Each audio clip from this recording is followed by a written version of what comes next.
Oops. Hello. We begin today our Coping Live Talk number 36. We are very happy to have our guest today, Eyyup Essen, and correct me if I do not pronounce your name. Um, our Coping Live Talk brings amazing guests, and since we started in April, I think the word of the mouth is spreading so much joy and also information about what we are doing. And so our attendance is growing. And I will introduce to you today Yup Essen. Hi, how are you? Hello.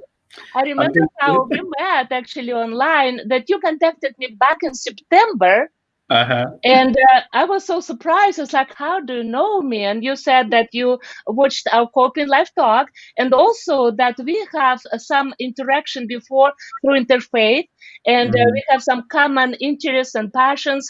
And you are a part of the Dialogue Institute of Kansas City. And this is just amazing because back in October, we also had a Holocaust survivor, daughter survivor Yes. speaking, Jerry Crane. This is how I think you found us. And at the same time, you had a very similar event in Kansas City with also a Holocaust daughter survivor. And it just, we found lots in common. So I will introduce you today as well as to our audience, our co-host. And this is Candy Sheehan. Hi, Candy, and Hello. Scott Kiddle. So we, the three of us, are Welcome. founders of this. So you probably recognize faces, right? Okay. Yeah. So we are together.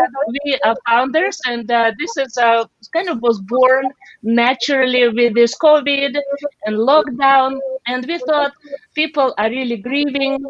Not everybody has good coping skills, and so we decided that this is a good time for us to offer something for the community, for the larger audience. So welcome everybody, and everybody who is watching us today. I'm Dr. Lydia Stomina.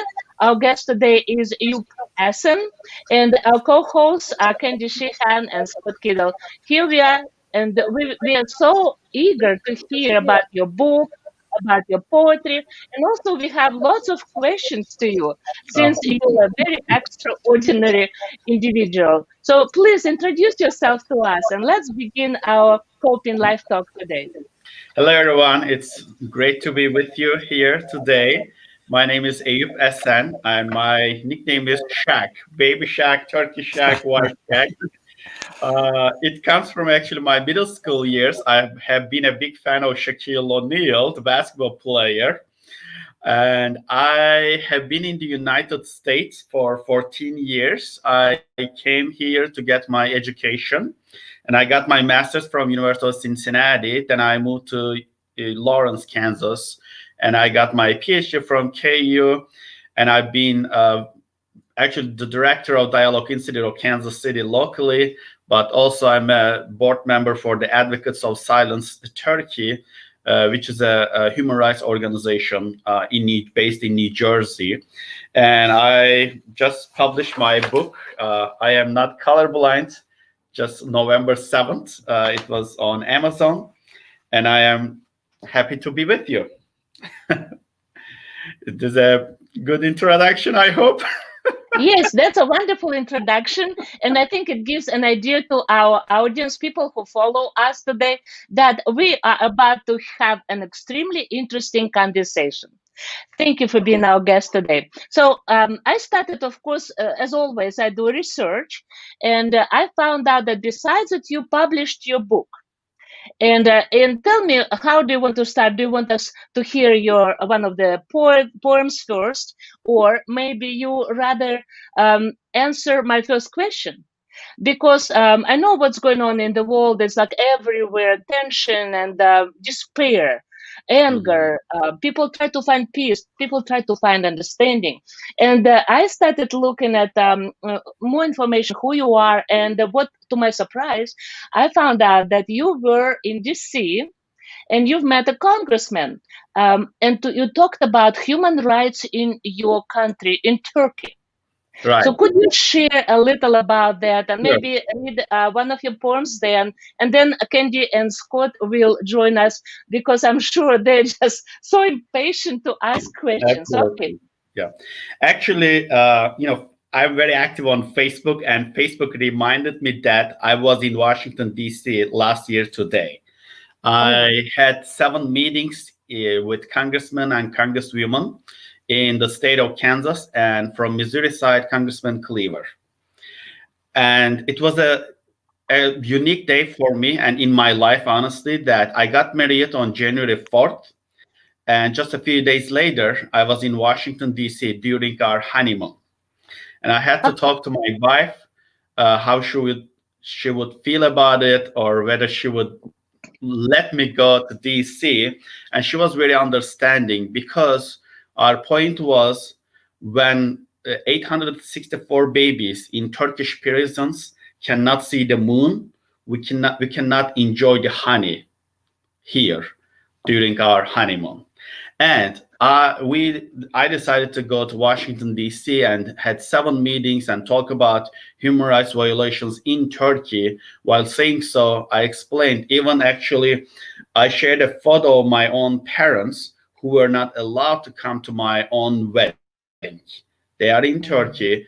Mm. Their right to travel was taken away, as like many other people in Turkey.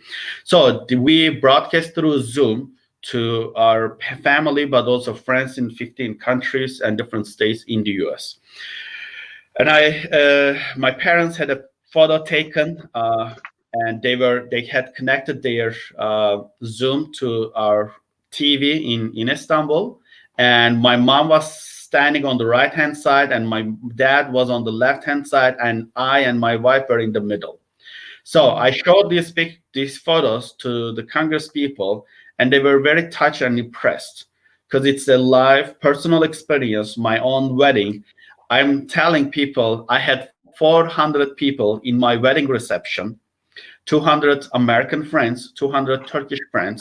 The only people who were not allowed to come were my own biological parents and my sisters and my other Mm. family members from Turkey. Oh, that So is so sad. Yeah. it was very crucial. I am aware I'm only, say, like, we only had one honeymoon in our life, but it was, on one hand, to me, I don't know.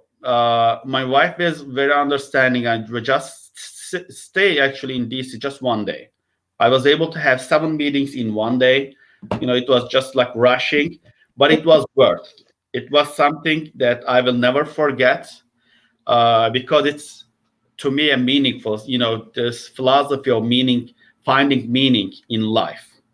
Mm. And we kind of had kept going on with our honeymoon plans. But that's why I felt it's, even actually my friends around me said I shouldn't go because it's our honeymoon. But what I realized, and I have poems about that. Freedom, we think it's essential, and it's basic human need, but I started thinking, for some people it's a luxury, because I have the freedom to go to DC or not. Yeah. A lot of people in my country don't have even that choice. They don't have a choice. So I'm like, yeah, I mean, I have my freedom, I have my independence. Those are blessings which I was not aware. Oh, absolutely. It's interesting. Listening to you, I realized that it is in a way comparable with my experience. And in America, you are from another country, and you were able to go to the Congress building. When I was in Moscow in 1991, I wanted to visit our presidential office. Boris Yeltsin, at that time, the first president of Russia. Guess what? I hardly made it through the security. They Mm, did not want me to go in. They tried to understand why I wanted to see him. So I said, I'm from his hometown. Okay. They allowed me to go to the second floor where his secretary met me. He was very cynical and mm, very cold. And he said, why do you think the first president of Russia would want to see you? I said, because I am the citizen and I am from his hometown. And I also, because I just became a Methodist pastor, and this Methodist pastor from America asked me to get an audience with the first president. I said, and besides, this pastor asked me to meet our president because we want him to know how much Methodists want to help Russia in this difficult time. And he said, there are many pastors, but only one president. And I was kicked out. And I remember Oh, yes, I was kicked out. Security took me out, and I was going down on our back street and crying so hard until I saw a crowd that surrounded actually a figure of Boris Yeltsin. no. And I thought, what luck? He's talking to people. And I came close and I realized that it was simply a cartoon figure to take pictures. So out of despair, I stood next to him, took a picture and brought it back home that I stood next to the president. But you see, and it was my own country. And you were here in America and you were able to see the congressman. Wonderful. Okay, I'm sorry for that, a little segue. No, I mean, I would say people, although I visited both sides, Democrats and Republicans, and they were all very kind and understanding. What made me like feel surprised or honored, they took notes. It's not like, okay, just say whatever you say, have and go away. Oh, No, they listened attentively, all of them. They listened to that's very wonderful. attentively and took notes, and they were very responsive to our emails. So that is, very good sign of human interaction, and that's the beauty of this country, United States, I would say. And I'm a This is foreigner, I'm an immigrant, but they respect it. Yes. absolutely, that is important. Go ahead, Candy. Well, I just wondered, I love this country too very much. And I do appreciate our freedom. And I know we're lucky in that we have that freedom. Did Were you disappointed with the events that happened in Washington, D.C.? And that was people expressing what their view of freedom was. And I saw a Capitol building desecrated. And to me, that was just heartbreaking. And I felt so bad about that. But some people say, oh, it was fine. I thought, no, it wasn't. So I just wondered how that made you feel. Mhm. Or yeah. I was at work when that incident happened, and I got a text message from my friend, and who is also my best man, Sherry. By the way, my best man was a Christian lady, Methodist, by the way. And she asked me if I am watching what's happening in Washington, D.C., and I wasn't aware.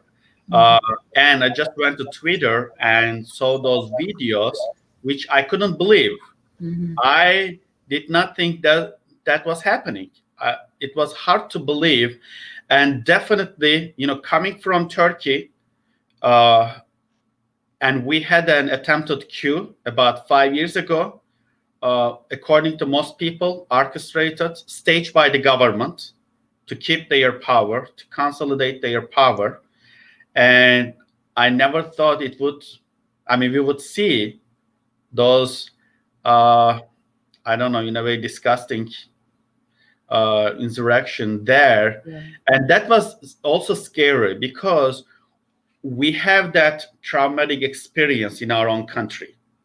About July 15th, 2016 in Turkey, we had a staged coup, and about 250 people were killed. The next day, hundreds of thousands of people were arrested.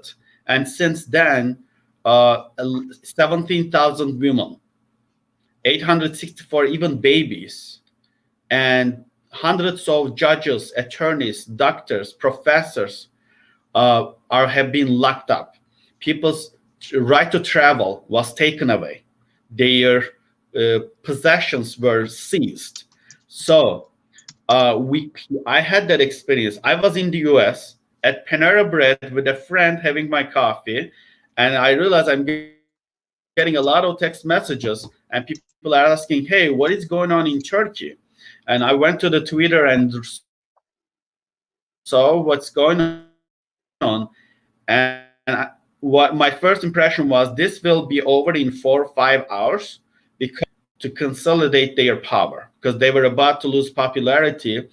And that was say I was in then I had my office at the Dialogue Institute.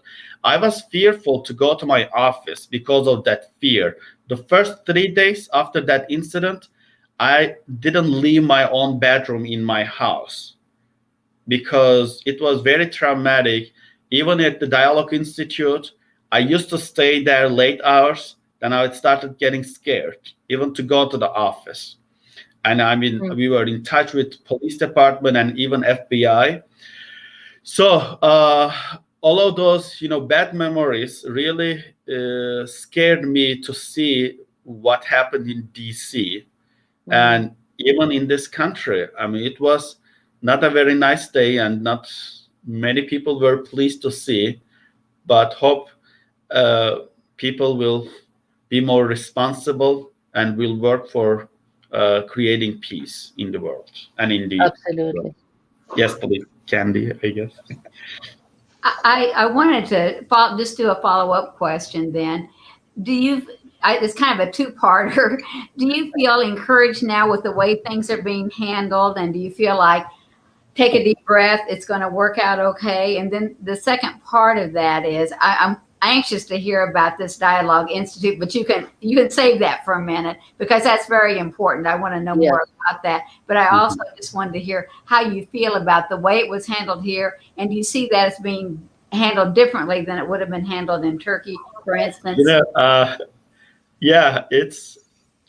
I think Twitter banned some people's accounts. Yes. In my country, the government bans Twitter. It's vice versa. I understand. I mean, that was to me very pleasant. That is the strength of this country and how people are committed to certain values. And for Dialogue Institute of Kansas City is a nonprofit promoting peace, dialogue, and mutual understanding. People coming from all backgrounds, could be religious, like Christian, Jew, Buddhist, Hindu, or agnostics, or whoever wants to be part, and also different ethnic backgrounds or countries. We have been very active in the Kansas City area. Actually, we are a national organization with different names. Just the local name is Dialogue Institute, inspired by a Muslim scholar, Fethullah Gülen, and have Dialogue Institutes, charity organizations, and schools all around the world. With the local organization Dialogue Institute, we have had building bridges dinners, annual dialogue and friendship dinners, where we had about 300 people and 40 different groups. And during the pandemic, we started having Zoom cafes, like Panera Bread, Starbucks. We have Zoom cafes where it's informal, just like one-on-one or gatherings on Zoom without any agenda. We just don't talk about planning events. It's more just like casual. It's intentionally with no agenda, just more like checking how you are doing and such. But all of our events have been converted to virtual. And Ramadan, last year, Ramadan is the month when Muslims fast, which you might be familiar. We had about 17 virtual Ramadan events with people all around the world actually joined us. Even we had Muslim families from South Africa and Germany, as well as different states in the US, not just Kansas City. But as Dr. Lida said, we had an event on Holocaust. We celebrated 4th of July virtually with mainly Muslim artists to show their love for this country. And actually, this image you see behind me is not just the book cover, but also this is an digital art illustration done by a female Muslim student going to UMKC. And I just loved it. And I thought it was a perfect match with my book, the title of my book, I Am Not Colorblind. So, yeah, but in a nutshell, I guess that's what I have. I love the idea of the dialogue. I just felt like anytime you can sit down with another person and just talk, so much can be accomplished. So I really love the fact that that's where you're committed. Thank you for doing that. Thank you so Yeah, much. I'm going to be quiet. Just one more thing I want to know about, and then I promise. I'm really, really curious about your book too. I am not colorblind. I want you to explain the title and what that means, and then I'd love to hear you read when you're ready. But I'm going to Yeah, kind of silence myself and let you answer. sure. The title, I Am Not Colorblind. Not in my country, we used to say I am colorblind as more like a positive term. We use that I am colorblind. But what I realized in the US, it is vice versa. People chose, especially minority groups, chose I am not colorblind over I am colorblind. And what I mean by that, see my color, love me by my look. I may look different. Even actually, I prefer the word unique over different because to me, each of us are unique. Different might have a little bit of negative connotation, but unique is more positive to me. And instead of saying I am not colorblind, sorry, I am colorblind, I chose to say from now on, I am not colorblind, and emphasizing I see all colors. I love all colors. I see you as a white person. I see you as a black. I see you as a brown person. And I appreciate your culture and how you practice your way of life and philosophy. So that's how the name came up actually. And I think start reading my poetry a little bit. um, I have, let's see, different poems in this book, about I guess 50, a little bit over 50. Some of the titles are Today I Am George Floyd, My New Year's Resolution, Who is Not Weird in This World, Neither Greek nor Turkish, My Name is Baklava of Peace and Justice, My Name is Refugee Too, I Am Undecided Sometimes, uh, this is Smiling Free, Genocide, The Weather is Always Nice, Hope and Promise, The Boat of Desperate People, The Aegean Sea is Not Blue Anymore, Detergent of Love are some of the poems I have. I don't know if you have anyone that you want me to read, or I can just choose one and start. And I've been in this country for 14 years, and I just love living in this country. I have had so much positive experiences with different groups or unique groups. So I have actually a poem that I wrote about 4 years ago, The America That I Know. Let me start with this. The America that I know is the Jewish professor who invited me to a fast-breaking dinner in her home at a time when we were not invited anywhere else. It is the pastor and his wife who invited me and my friends for Thanksgiving dinner in their home for 3 years in a row until they moved to another state. It is St. Andrew Christian Church and its pastor who opened the doors of her church when we did not have a place to have a Saturday brunch. It is the UMKC professor who hosted relatives of my friends in her home for coffee when I asked, could you host them to show the hospitality of Kansas City people? It is the Ricci family who lent their car to a Turkish guy who fled oppression from his country in exchange for nothing but love. It is my American mother who hugged me when I couldn't hug my own mom for 11 months. Now it is 5 months. It's the Overland Park Christian Church and its pastor who made a special private room for Muslims to worship. It is the Pakistani American doctor who gives her everything for refugees. It is the Catholic chancellor who brainstorms day and night to help the newcomers in the community.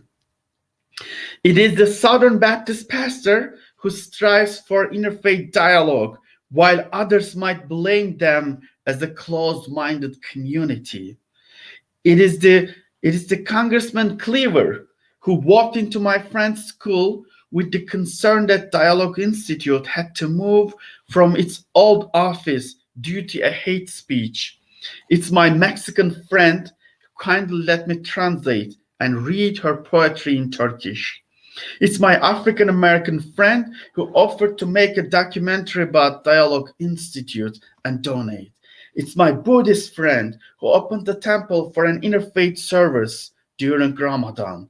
It is my Native American friend who brought her dance group to the Turkish festival in exchange of love but nothing.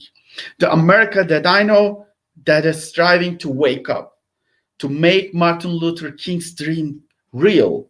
I have a dream that one day this nation will rise up and live out the true meaning of its creed.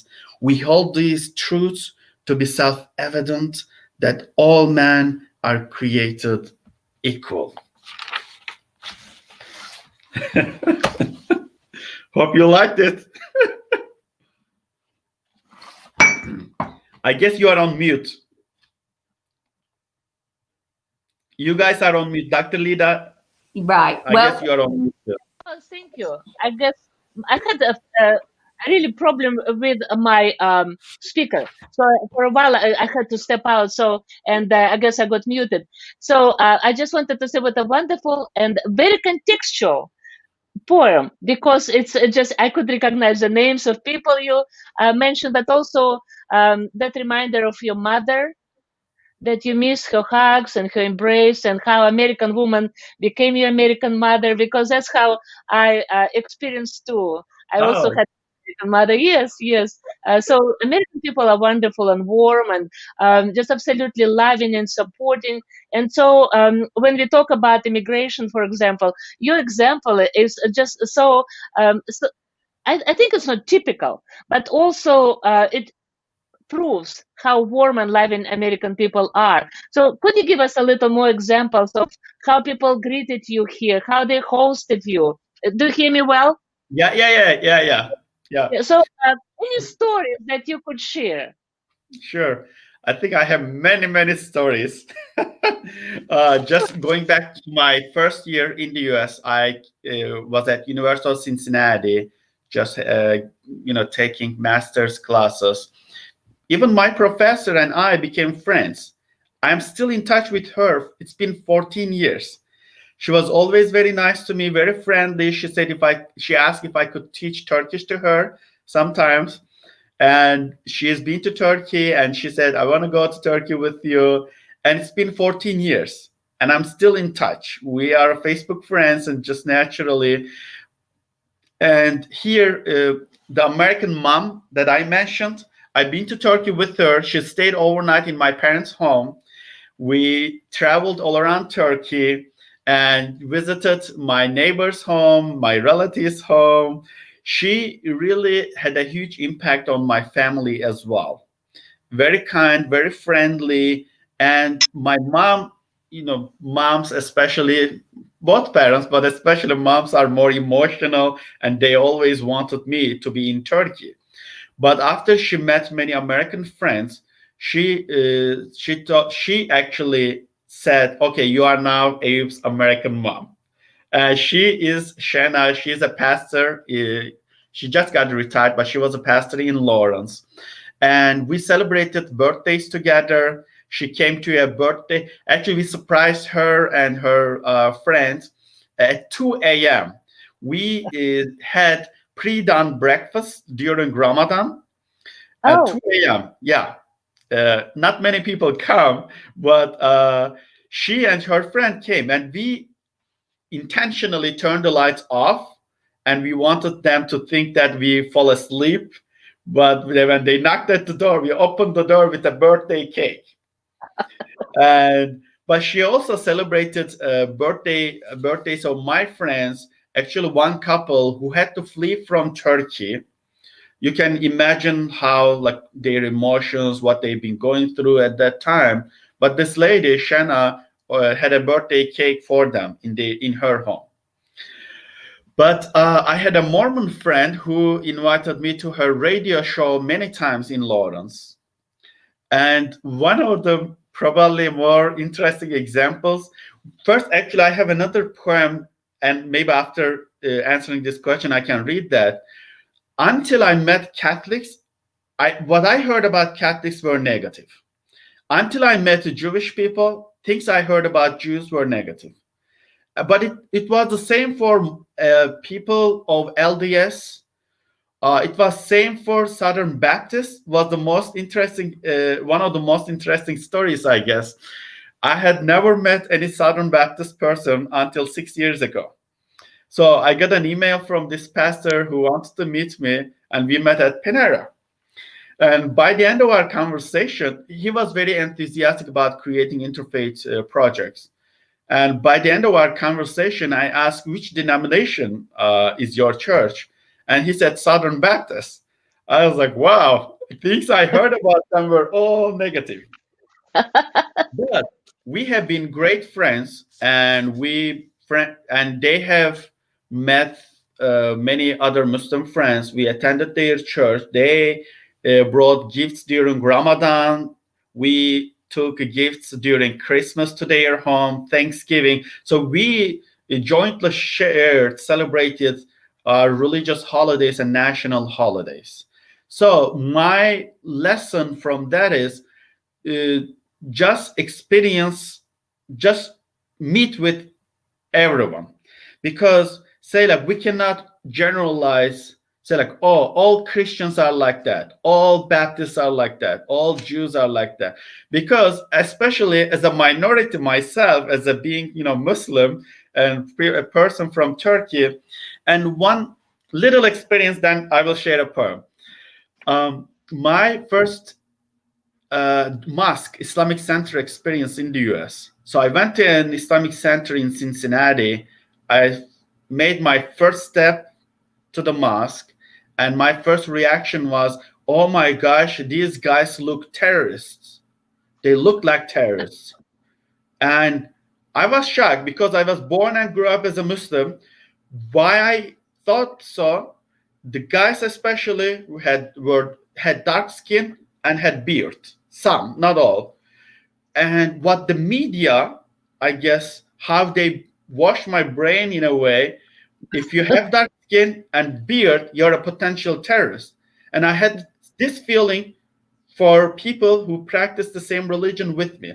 But that was a wake-up call that I said, I cannot judge people who don't practice Islam if they have these stereotypes, if they have these kind of ideas, because that's what I'm experiencing right now. So that was, I think, made me more motivated to do this interfaith work. And you can ask a question, but I think I can share my poem. Who is not weird? Okay. Who is not weird? Yeah, Okay. please do. This is extremely interesting. Who is not weird?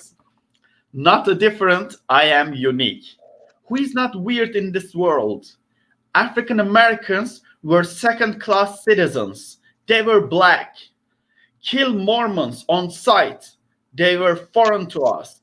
Hindus are weird. They do not eat beef. Jews, oh no, no, no, they do not work on Saturdays. Muslims, no, no, they wear a weird beard. Do not let them in the new blacks. Do not let them in here, the new blacks of this world. A Muslim woman is weird because of her covering. She kind of says, oh people, my body is covered, but my mind is open. A Jewish lady is walking with a Muslim woman, arm in arm, driving hatred from the streets, planting the seeds of kindness. A white man and a black man are running in Mississippi together. An Armenian woman is inviting a Turkish guy for coffee to her house of friendship as back in the old days. A Bosnian mother is inviting a Serbian mother to the house of peace. All weird people are crying. We are hungry. We are thirsty. Hungry for peace, thirsty for acceptance. Maybe it is a privilege to be weird that I am the weirdest man on earth. Oh, that is wonderful. I love it. It is a pleasure and honor to know the weirdest man on earth. And I And I like this thought I weird. was the weirdest, actually. But I guess there's room at the top for both of us. Sure, why not? Yes. I But do have a but I question. really go ahead. Well, and maybe this is taking us down a different direction, but you mentioned a name earlier, Mr. Gulen, Dr. Gulen. Yes. That name came to my attention months ago. Mhm.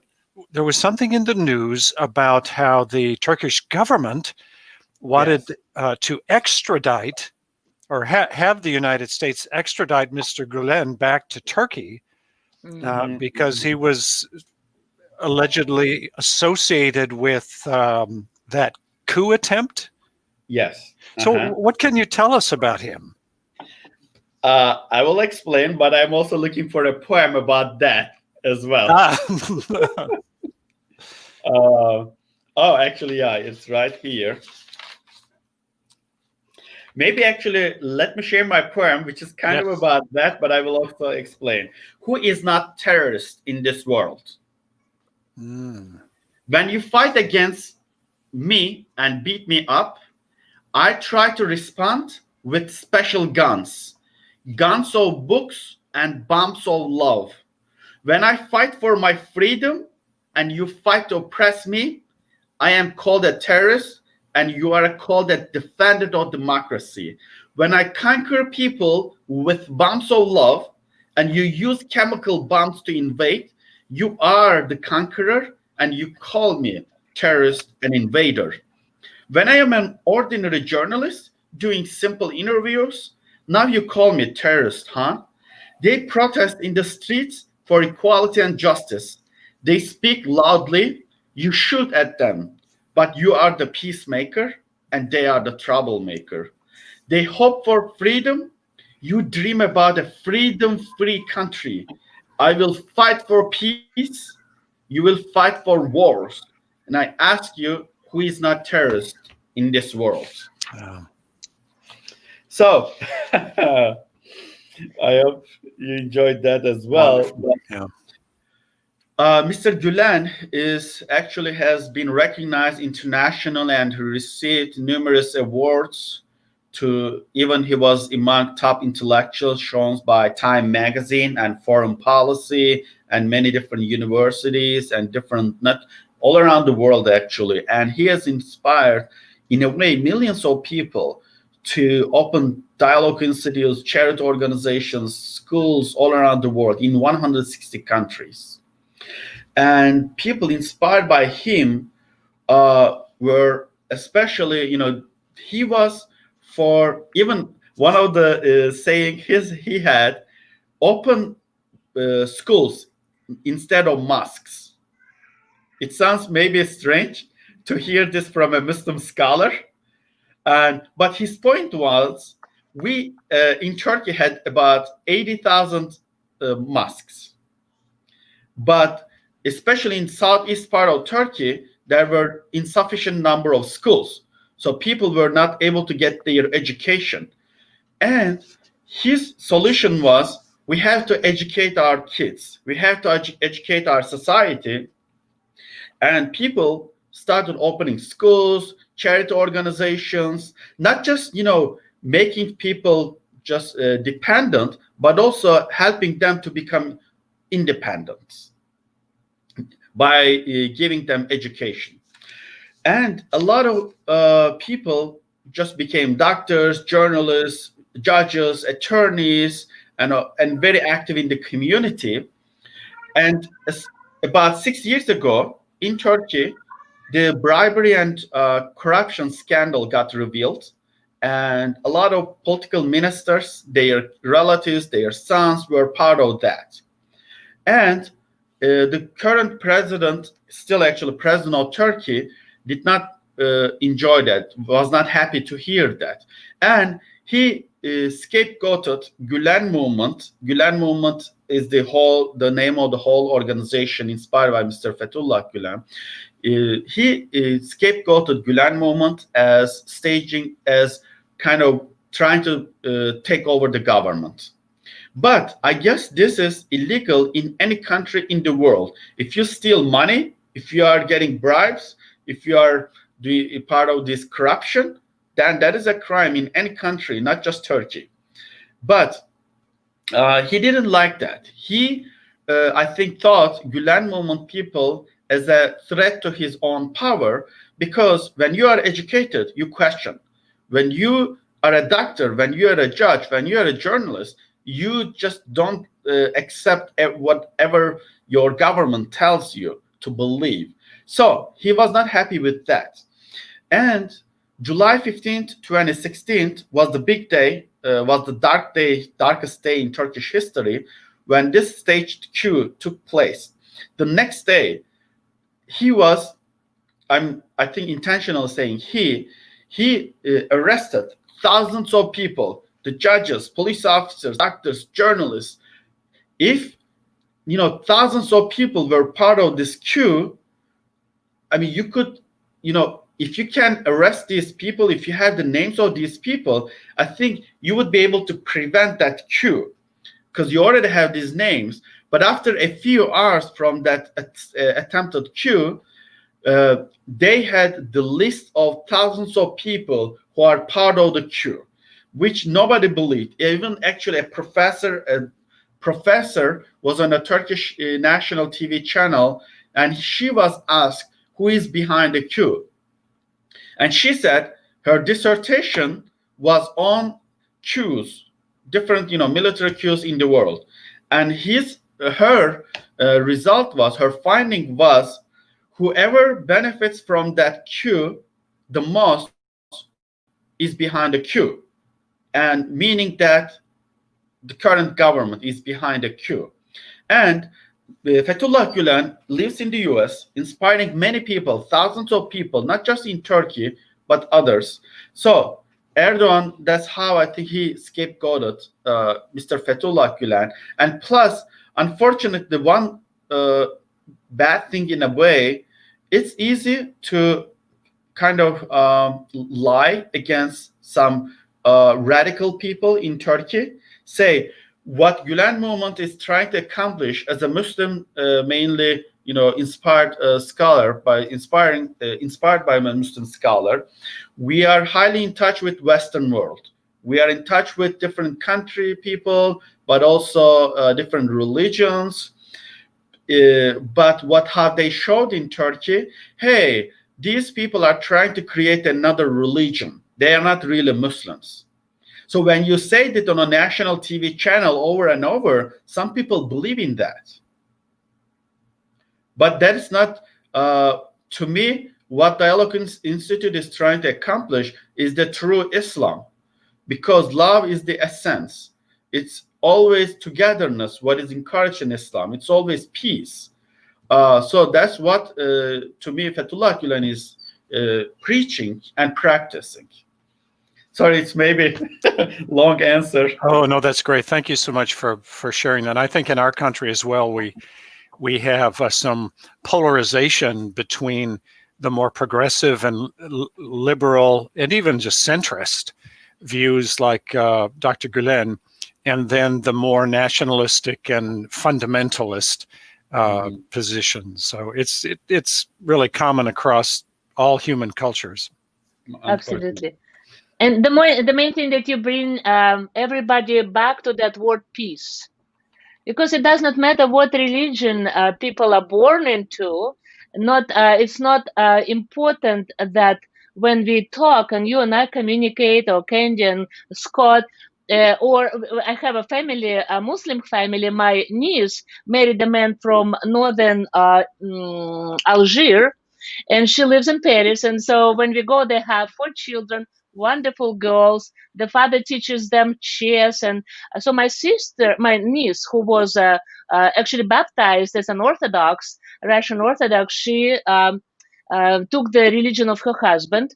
And so when we visited them, the nicest people. So did we have discussions around the table? Of course not about religion. We talked about love and peace and our human feelings. And that's what I appreciate you for, that you try to bring us all together in spite of all the differences. And maybe some people have hard feelings, but your poetry, your book, I got this book. I just really strongly recommend people to read it because you speak from the heart, and you speak from the heart that knows pain and even fear, and knows what anger and hatred can generate in the world.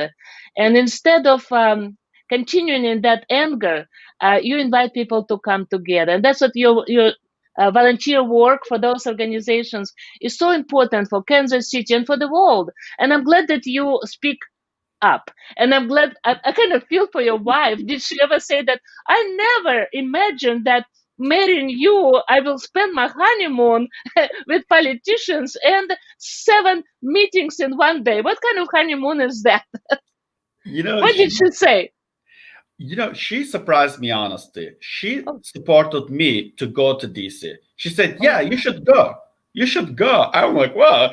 Because before the marriage, I talked to some of my more experienced married friends, like, what should I do? Or actually, yeah, what should I do? Most of them said, you shouldn't go. It's special time, it's special day. But on my mind also, we had like 9 days for honeymoon. I took off time from work, and then I a little bit was shy to talk to her. Uh, but she immediately said, yeah, you should go. We are free here. We have our freedom. So having that support really meant a lot to me, because I didn't want to just say, okay, I'm going, do whatever you have. But, my wife is very outgoing too. So I left here Tuesday evening, and let's see, Tuesday evening, and I came back Wednesday. No, I left around, I think, anyway, Tuesday left, Wednesday night I was here. And during that, just like one day, maybe 30-hour period, she hosted 3 groups of guests. So one American friend, 2 American friends one of them was my best man. They had a big truck, and they kind of picked up all of the gifts brought to us, and she brought all of them to our home. And then people in our neighborhood wanted to meet her, so she surprised me. So she's very outgoing. I think that's the good side as well. And in this book, and I have my first book, which with the title of Global Warming of Hearts. And what I'm trying to do is present what is going on, sometimes like bad stuff, but don't leave people with depression. Always give a message of hope. And yeah. No, go ahead. Do you have a poem on Hope and Promise. Hope and Promise is a poem that I want to share here. Okay. Because that is, in a way, to me, summarizes my writing approach. Because all of us are aware that are very, even in the United States, very negative things are happening. But we also want to hear what we can do. What can we do?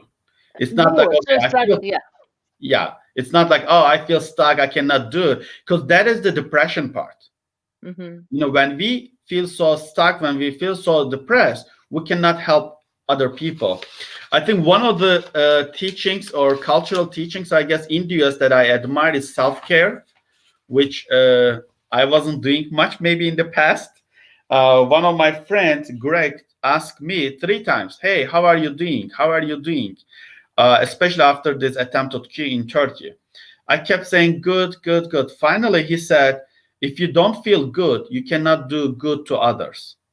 Wow. And that was a big lesson in my life, honestly. Because if I feel so bad, if I feel so depressed, then I won't be able to help others.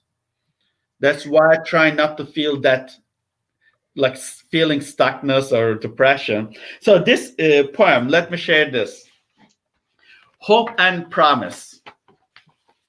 A single mom with 2 daughters fleeing from her country as people wanting to take away her freedom. Her hope was to live in a camp in Germany. What a dream!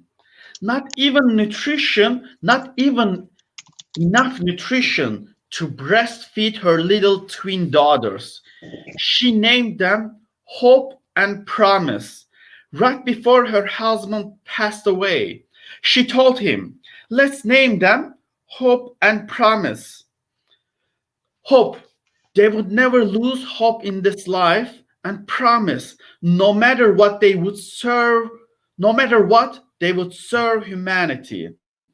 At the border, after an exhausting journey to Germany, innocently but shamefully detained by the border police, who asked, what brought you to here? Do your daughters need milk?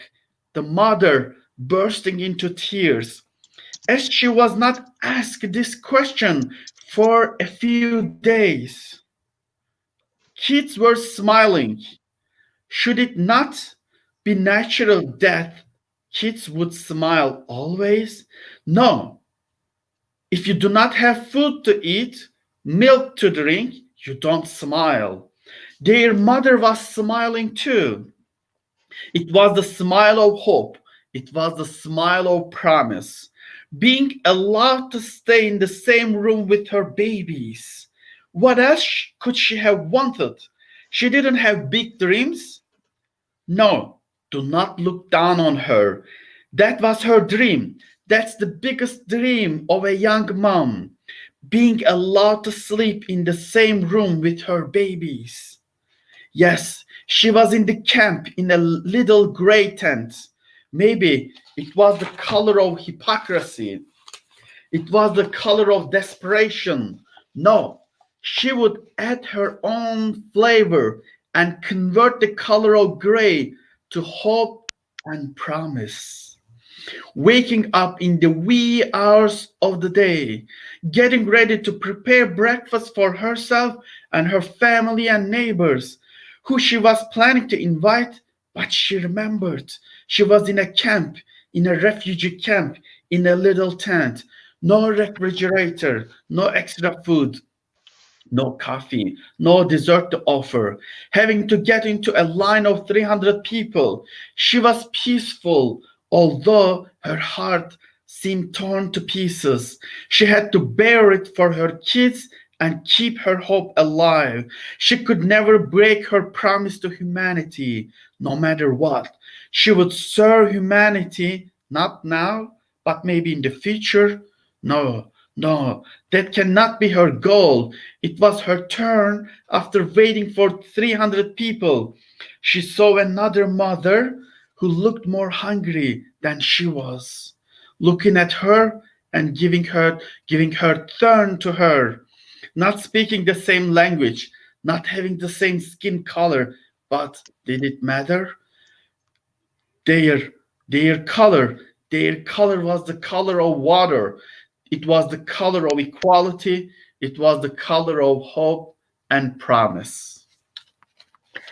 This is absolutely amazing, and your words, hope and promise, that really come through this poem.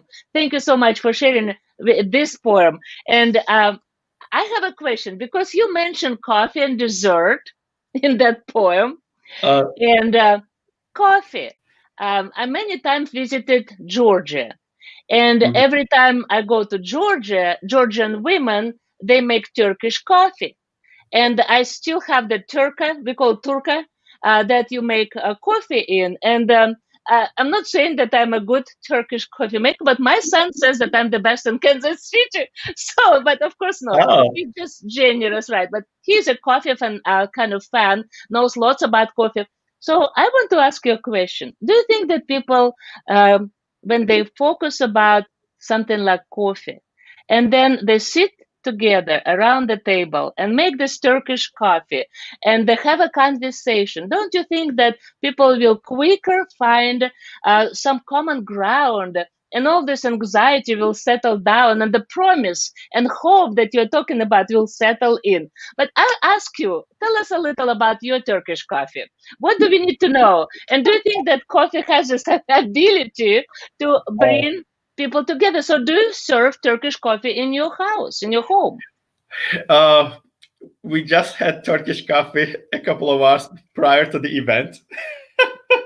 You know what Okay. I definitely agree with you. Coffee helps us to have longer conversations. You know, it gives us energy at the same time. So Yes, uh, right. it it's funny. Actually, my favorite coffee is Gloria Jeans and Roastery coffee, Uh-huh. Okay. US coffee. Uh, what I love about Turkish coffee, it reminds me of my mom and my sisters. After breakfast, it's different from US. We don't start the day with coffee. We say we Ah, have our breakfast and always tea, or most of the time it's tea. But after we are done with the large breakfast, then we sit down and relax and have our Turkish coffee. And especially that was the tradition of my mom and my sisters. My sisters used to. I mean, yeah, one of them was not married when I was able to go to Turkey, so we were spending time a lot. So that was even when I have Turkish coffee in my house now. I honestly I don't know how to make Turkish coffee. It's more oh complicated. My wife knows how to make it, but I Maybe know how one to day make when we get, American coffee. maybe one day when we all get together, your wife and I will have a competition and see, compare Maybe. who makes it better. I'm looking forward to learn from her because she probably, of course, makes much better coffee. But I want to ask you another question. Because a part of that gathering, when it starts with how I remember in Georgia, women sit outside and they just grind this coffee in this actually um, manually, Hmm. not using any grinders, electric. And then during this time, they talk, they share, they Yeah. laugh. But then they start making coffee, and people come over. Anybody could come. But at the end, I remember, unfortunately, I did not think about that. What German women, Georgian women do, they turn the cup upside down Oh away yeah. from themselves. Ah, okay. And let it dry. And then the person who drank out of this cup, they have the whole fortune told. Okay, so could you tell us about this? Do you have the Well, same?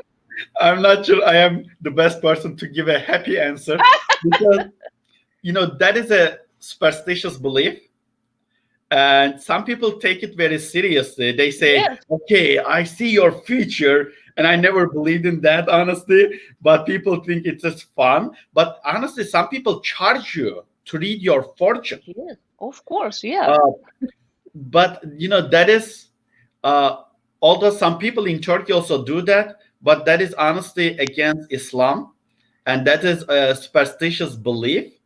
Yes. Yeah, that is.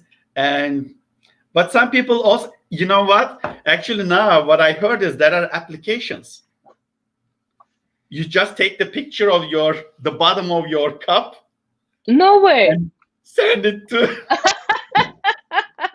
I'm I like, did when I not heard know of that. that, I'm like, oh my gosh, that is Oh crazy. my God, yeah, I did not know that. Absolutely not. But We some actually people have just do here. it for fun. Yeah. Oh yeah, we have a few notes here, a few comments came, and for example, from Jennifer Tanguay said when you talked about education, she says yes, education is so important, and she is an American, and of course, for any culture, I think education can break those gates and walls and bring us all together without knowing each other, without reading about other cultures and learning about all these differences and understanding why people do certain things. Even like reading coffee fortune. It's like, is it like common or not?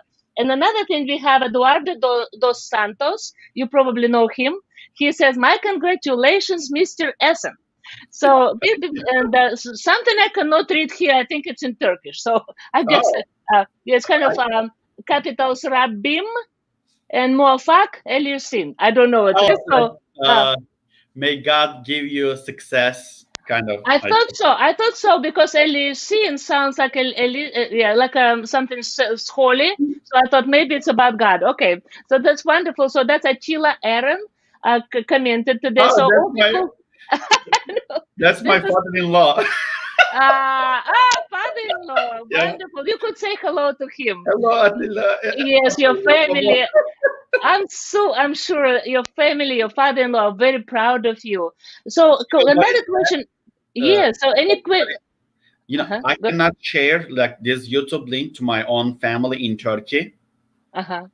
I shared it with my friends in the US, but not my family in Turkey. Say, I talk about human rights violations in Turkey that would put them in danger. I don't want to like remain silent about like human rights issues But you in have to be Turkey. careful. That's Absolutely. why I am doing these live shows. But my parents don't know I am here. Yeah. Your Oh boy. father-in-law just texted. He says your father-in-law says thank you. Okay. Yes. Good to see you. So Kendi has a question. And what I wanted to ask you, in light of what you just said about the safety of your family, I wondered how you saw things in Turkey now. There was a time when I was paying a little bit closer attention to what was happening in Turkey, and it was a little, I, I was worried for things that I saw going on there, but then it seemed like we had our own trouble, and I kind of lost track of what was going on. So, how are you feeling about things in Turkey right now, and what's going on? You feel safe to visit, but now can your family come here? But you Well, can go there. I do not feel safe anymore. Okay. So to go to Turkey, I have not been back to Turkey for 5 years, and my family cannot come to the US either because Okay. they keep unfortunately detaining and arresting people. Even say like for women, especially they are also focusing on women and babies because they are more vulnerable population. Say I think an ordinary human being cannot make sense out of it. A woman is going to a hospital for birth. Mhm. Right after the delivery, they are taken to prison. Can you believe that? That is not humane. That is not Mm. humane. And those women have no, have not like good reasons to be in the prison. It is mainly okay. You were subscriber of this magazine. You were say like New York Times is one of the I guess most popular kind of media outlets. A lot of people subscribe. So if you were to be a subscriber of Zaman, the Turkish kind of New York Times, you would be in jail in Turkey. That's in a crime in Turkey. So things are not going well, and what uh, they keep arresting innocent people. And I want to talk about especially one guy, and I have a poem about it. Maybe I can read it. Uh, this guy, Gökhan, was about 40-year-old teacher, and he was put in jail. And in 2 years, during his actually not sure about 2 years, but during his short time in prison, he was being tortured. He was tortured, and he had a heart attack, and he died. They Mm. did not give his corpse, his body, to his family. They said they are gonna bury him to the cemetery of traitors that Oh. Turkish government came up with, cemetery of traitors. And after he died of a heart attack, then judge later said he was innocent. We, Mm. did our research and found he was exonerated, but he already died. Mm. So I have a poem for him. If you don't mind, I want to share this poem. Yes, please. So his name is Gökhan. Birds, cats, and dogs came to Gökhan's funerals, is the title of the poem. Mom, now it is your destiny. You raised a child of peace. Would you choose a son of hypocrisy, a son of torture, a son of uncaring instead? No, I am taking my words back. It is not a question to ask you. Maybe when you were walking there alone, the day you gave birth to me came to your mind. Maybe the 9 months you carried me. Maybe the 32 years you continued to carry me on your shoulders, and maybe more until we die. But maybe even longer than that. Don't we believe that we will reunite in paradise? Yes, we do. Wouldn't you prefer having a reunion party in heaven rather than a temporary reunion here? Hardest title to have mother in this life. The hardest title to have mother in this life. I could at most be a father, feeling empathy for moms while caring about their children. My tears are pouring down, so I could only partially imagine your position. Never can I feel full empathy for you. Mom, you are still so lucky. Your son has never been beaten down until being killed after living in a cell for many days. You are so lucky that you are not left for social death.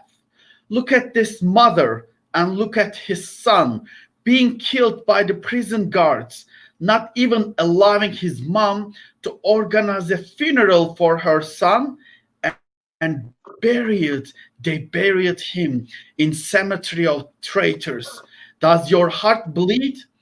Would a person survive if her heart bleeds? I don't know. I don't know the answer.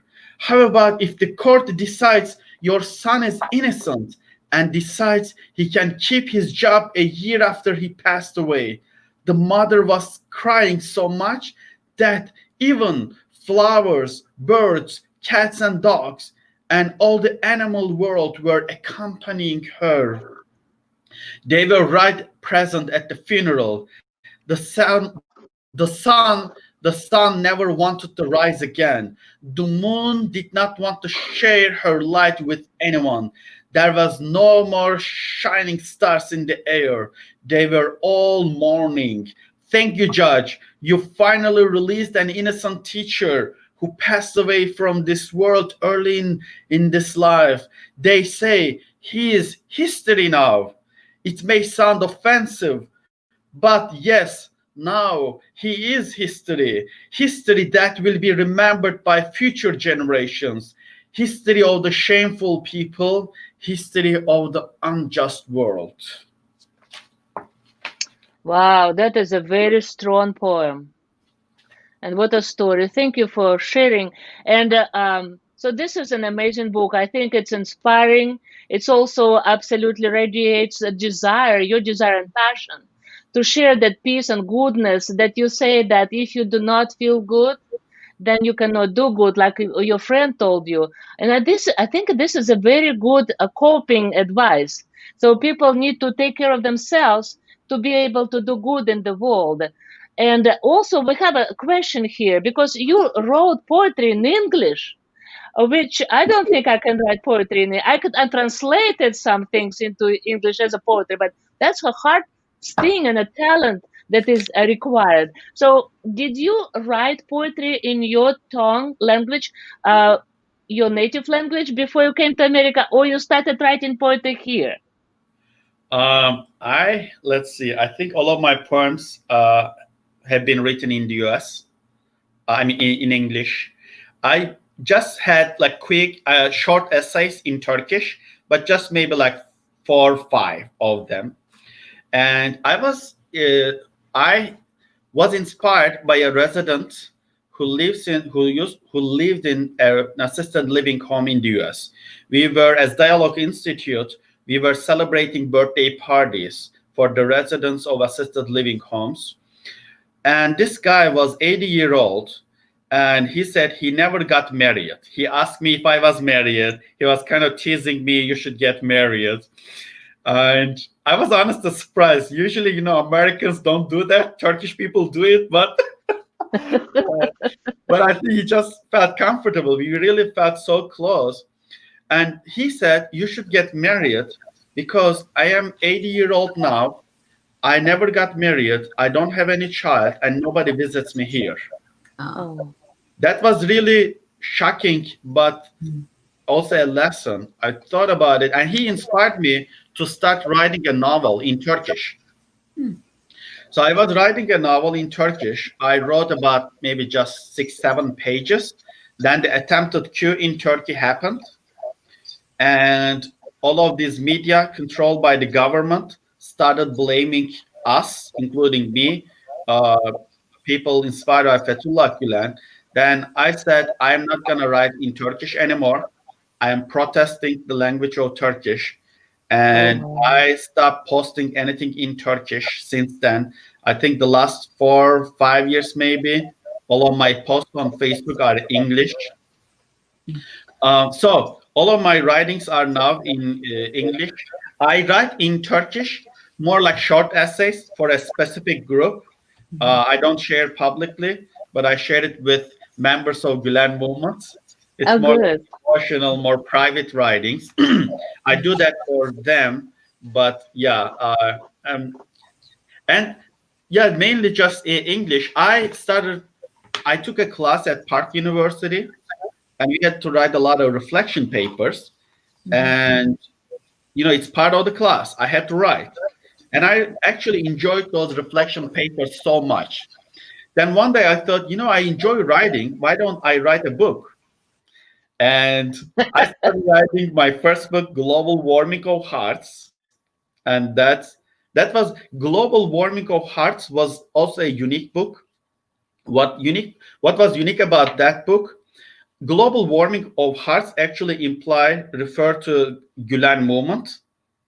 But in that book, I did not use any uh, like person's name, any religious name, or even city names, because I thought my approach was, say, some people may not like, say like New Yorkers or people from big cities may not like small cities, or may not be very mesmerized Yeah. by something beautiful we might have in Kansas City.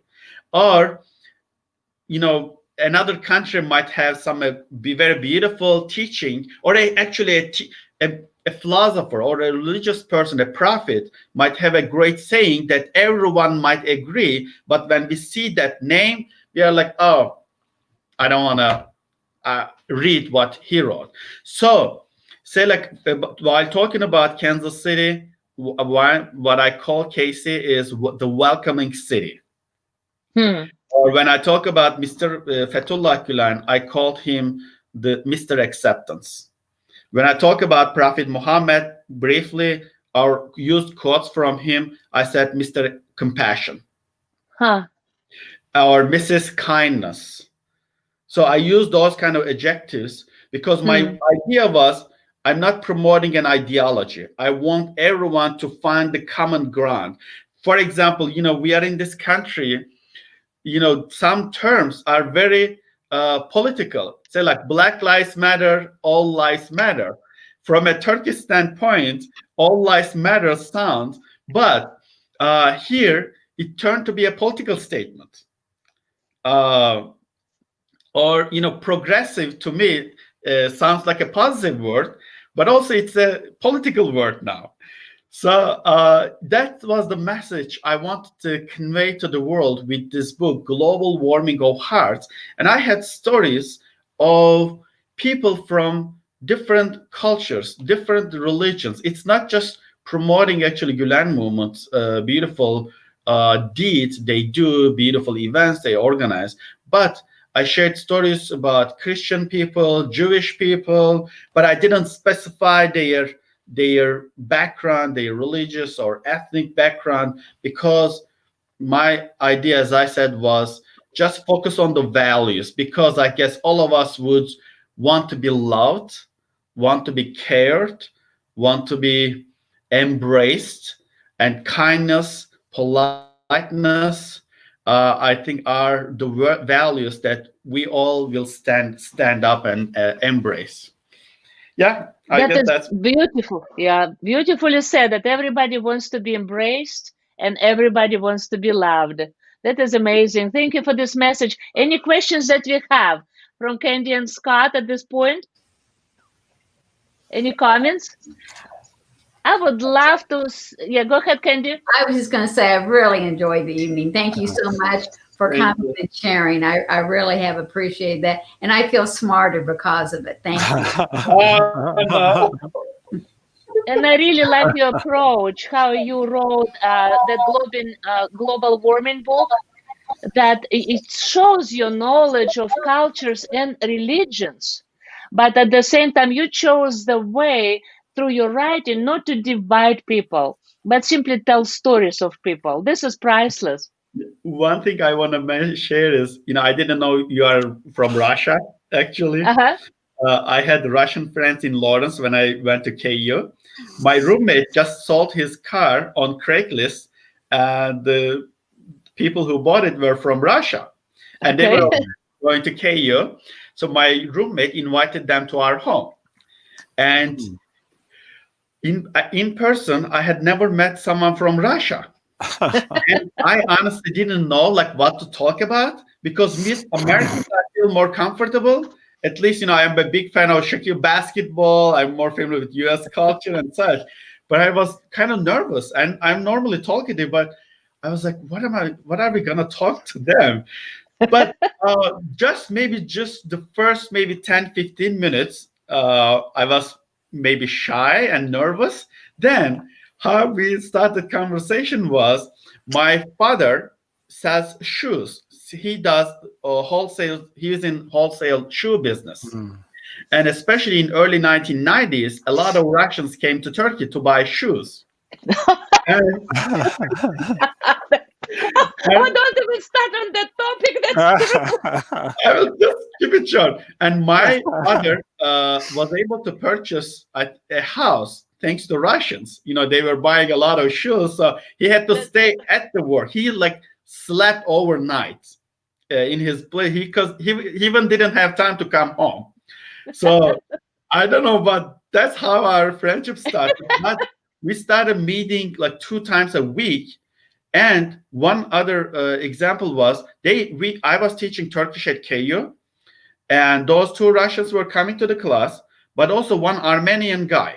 And we had this with Turkey, with this kind of animosity between 2 countries, Armenia and Turkey. Oh, yes, right. Again, I didn't know, like, I never met anyone from Armenia. I didn't know, but I was the teacher. So I had to be professional. And one day, these Russians, after we started, getting more close, one day they invited the Armenian guy. And he said he spent 4 hours to make dolma, which is like stuffed grape leaves. Yes, uh-huh.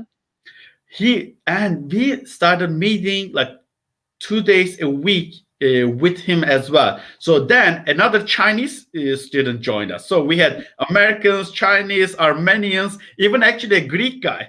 So Greek, Turks, Russians. No, that's wonderful. This is But the best. In yeah, a way, you're rebuilding the world from small group. yeah. And then from this small group, I hope it's like, the radius of that love and compassion and embrace will grow. So I would love to invite you when this quarantine is down to St. Joseph to speak in our church, because our church is amazing. People are wonderful and they're open-minded, or maybe not all of them, but some want to grow. We can And so, open their mind if not. yes. So we all need to grow and we need to meet you. So thank you so much.